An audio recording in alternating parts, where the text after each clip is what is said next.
Ayan, ang gagawin nyo is, papasa nyo yung balloon.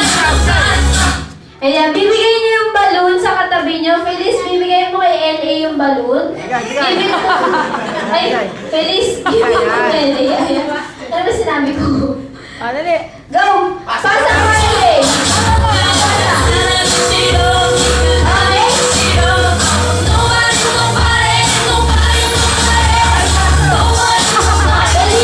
Feliz, bibigay mo kay LA yung balloon, baby.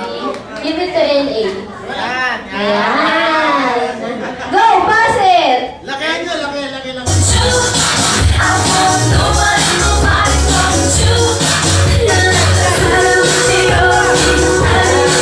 Stop!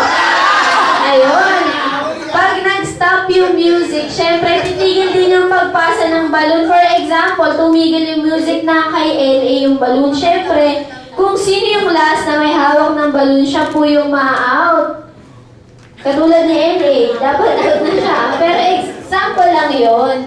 Every time na may ma-out na dyan, kids, ang sasabihin nyo is, bye-bye. Ano sasabihin nyo pag may na-out, kids? Bye-bye. Alright, try nga natin. Sa Jollibee bilang saya!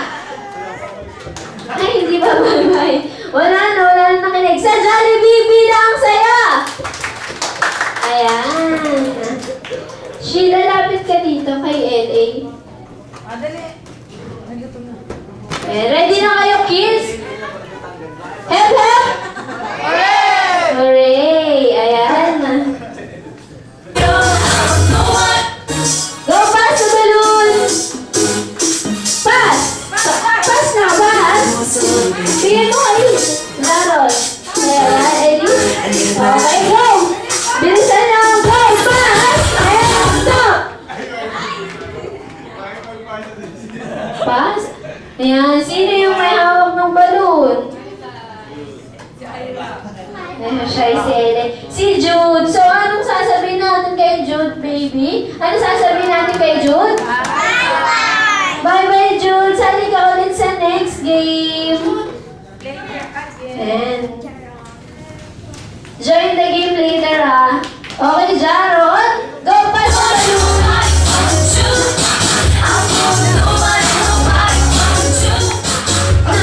Go, pass! Pass! Pass and stop!